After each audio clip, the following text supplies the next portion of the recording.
Okay, done with the Ferrari. I don't know if I've done a tour of this one.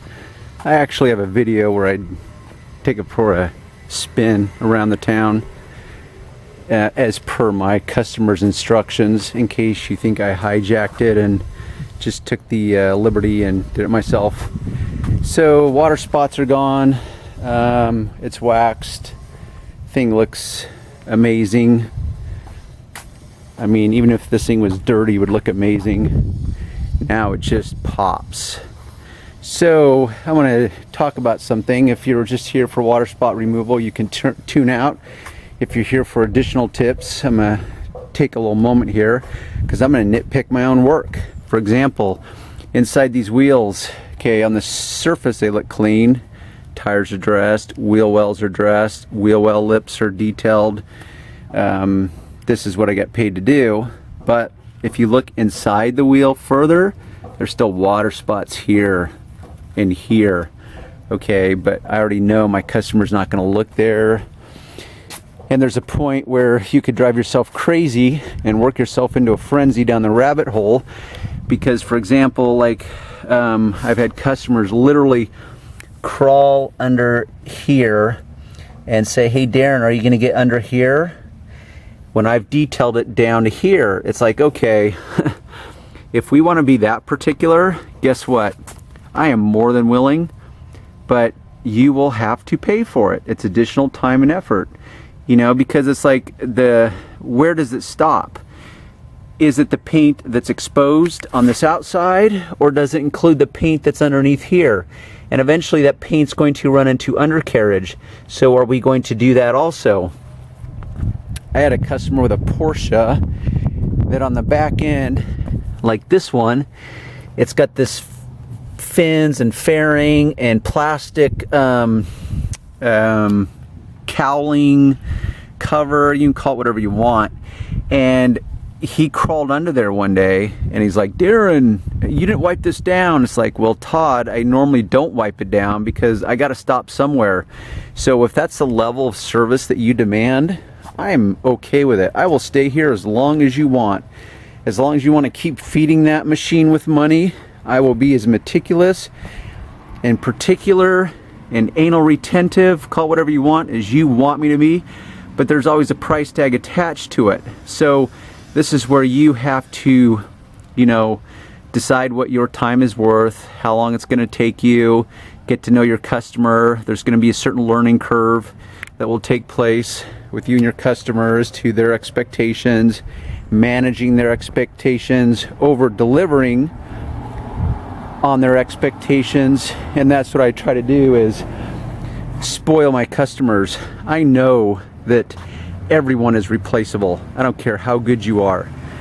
I have no delusions about myself. Yes, I'm good, but what I try to do is make sure that I'm as hard as possible to replace. I do that by spoiling my customers, and that goes above and beyond just quality work with quality products.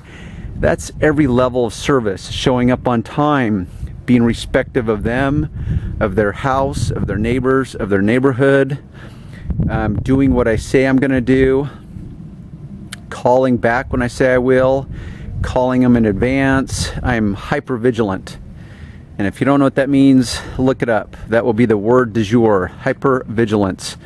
You might want to simplify it and just go with vigilance first, or vigilant.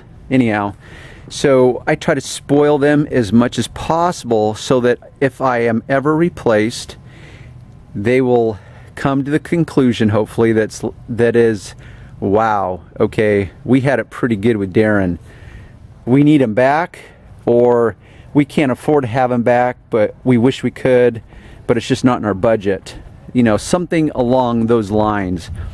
Just like I'm at a level spoiling you guys, because I'm responding as much as I can to requests, but as I get more and more requests, I'm limited. I only have so much time in a day, and like I say, I'm a family man first and a detailer second, so I can only juggle so much. There's only 24 hours in every day.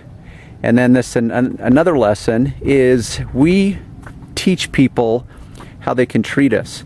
So while I am at a level a servant to people, I am in the service business, they could treat me like some second-class citizen, but I've never had a single customer do that, because you basically command respect or you command disrespect. And this has to do with what I talk so much about, communication. Everything you do, say, walk, talk, wear, dress, go down the list. You teach people, the world, what they can and can't get away with you or do with you or treat you. And it is in every relationship, whether it's personal, professional, business, call it whatever you want. And it goes into the detailing world. So I've had customers that are business owners, and I've seen them treat their employees like dog meat. Now, with that said, that employee may be not worthy of any additional respect. I can't make that judgment call. I just know that they treat them like dog meat, and yet they turn around and treat me very respectful, even though I'm out there basically washing and detailing their car. It's like, oh yeah, what do you do for a living? Well, I wash cars. You know, doesn't sound too glamorous, does it? But no one's ever disrespected me. But with that said, I'm not delusional, once again, about myself, because I know people want what they want. And this is where courtesy comes in, and a lot of people lack it, where people will leave me hanging. That's why I always confirm my appointments. But they always treat me with respect in the moment, but I also know that their world is their world, and their world comes first. So I'm constantly, juggling a bunch of balls in the air to make sure that I continue to spoil them and know that ultimately it's their world, their schedule. So even though they say that they have a tight schedule, in reality it may not be very tight, but they're going to tell you that, and you're going to jump through hoops for them. And that's a kind of a different subject than respect, but at a level it is still respect and common courtesy. So I don't know, hopefully I haven't overcomplicated it for you, and I've added some insight to you that is way past just detailing, but it goes into business and relationships. And that's the deal with the videos, is I'm going to interject a lot of additional information that I hope will be useful to you, not just in the world of professional detailing, but life in general. So, as I said at the beginning, if you tuned in for water spots, I'm assuming you tuned off way before this. But if you're looking to get into the business or improve your business as a detailer, hopefully these additional tips will help. And I'm just going to inject them in the different videos I do, because there's so much information. And like I said, it's always unscripted, it's always on the fly. I have these constant thoughts streaming through my head of like, wow, this would be good information I could teach you guys.